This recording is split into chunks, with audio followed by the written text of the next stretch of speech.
I'm sorry, I forgot your question. Did you ever hit her? Did you ever injure her? No, never. I was answered your question because of the suspicion that it's been turned to me. And it turned to me because of the inappropriate romantic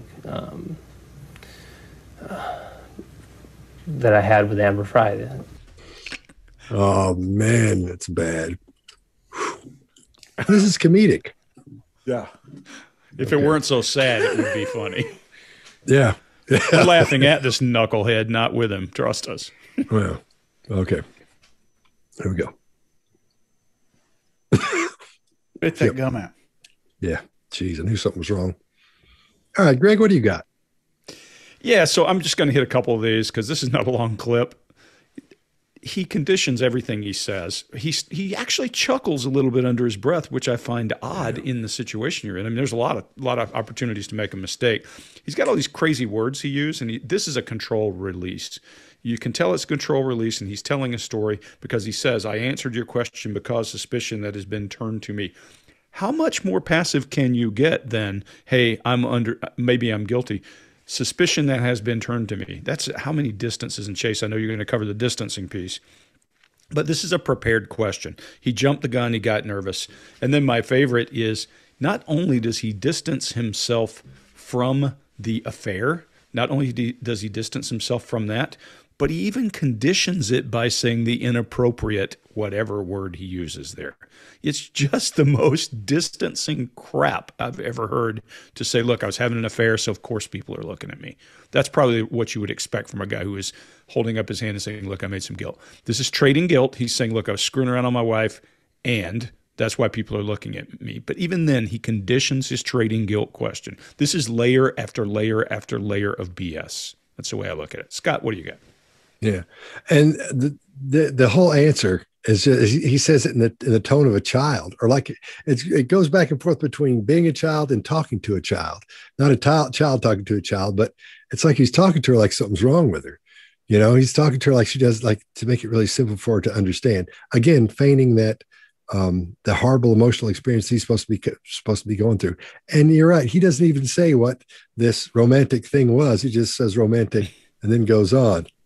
Man, that's pretty bad. That's pretty bad. Some of these things in here we're going to see, and like we always say, we're laughing because it's not, the situation is horrible, but what's happening now that we know, obviously this guy's guilty. Man, it's hilarious watching him do this. I mean, it's almost tough to watch. What are you going to say, Greg? Yeah, we always say we're Switzerland. Yeah, we are Switzerland. We don't care. We're not saying he's guilty. But guys, what we're telling you is, this would be a field day in an interrogation room with this guy's body language. Every one of us would go, hold on a minute. Yeah. So, yeah. And right out of the gate where he says, no, no, no. Again, we have fading facts. Every time something important happens, man, it gets really quiet. And he starts talking to it all, and his mouth starts moving not very much. His diction goes out the window, just starts getting horrible. And I can't believe she didn't call him on that and say, look, man, you got to talk louder. Our sound guys over here give me this, talk louder, or however you do that, because that's just so lame. The eyebrows up for approval. It's just, these are all the classics. And Greg, you covered most of it. I don't know what's going to be left for you two guys. Mark, what do you got? Yeah, so this is kind of late night after dark talk show kind of stuff. For me, it feels like he's almost trying to use this as a confession to a bartender. It really is that I'm going to create some kind of relationship, soft relationship with the person on the other side, give them my heartbreak. It's rather like he's rolled up to the bar, he's had a bunch of whiskeys, and he's now going to say, this is breaking my heart. It's got that kind of rhythm to it, that kind of sense to it. And to that extent, it is kind of inappropriately romantic. It is adding this gloss of romantic heartbreak to somewhere where it shouldn't be. I mean, of course, when he does say inappropriate romantic and it's just ... there isn't a word after that. If it were me interviewing here, that's where I want to go. I want to know what word don't you want to say there? Not that it might reveal very much, but if he doesn't want to say it and we can get him to say that word, it's going to produce emotion. It's going to unpack emotion. And if we can unpack some more emotion from him, might be able to get him slightly out of control, therefore might be able to get him saying stuff that he didn't think he was going to say. So were it me, as Greg was saying there, I'd be in, that's what I've got written down as that's the hot spot for me. That moment where he didn't use a word, that's what I want to find out about. That's what I got for that. Chase, what do you got?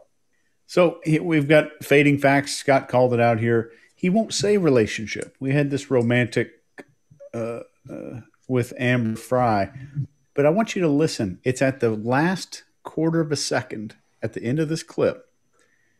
And you can listen again.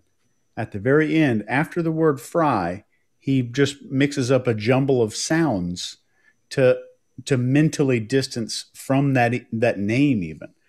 And any interrogator has heard somebody in the interrogation room where somebody says, I have no idea what happened to Susan Niffa.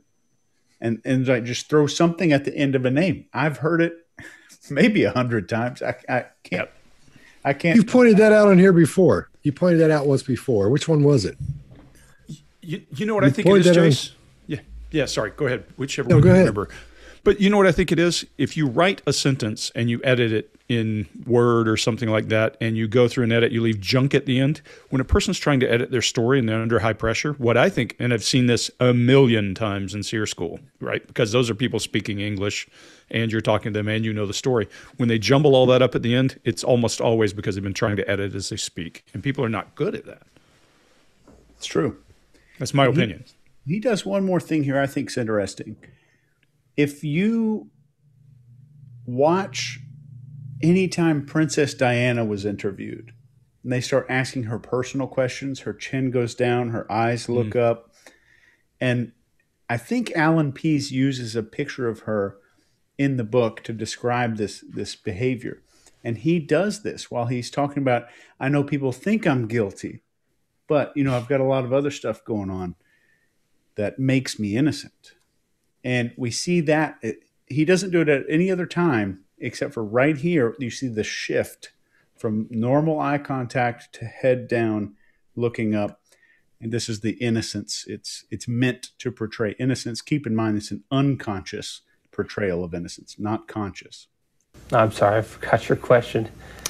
Did you ever hit her? Did you ever injure her? No, never. I was answering your question because of the suspicion that it's been turned to me.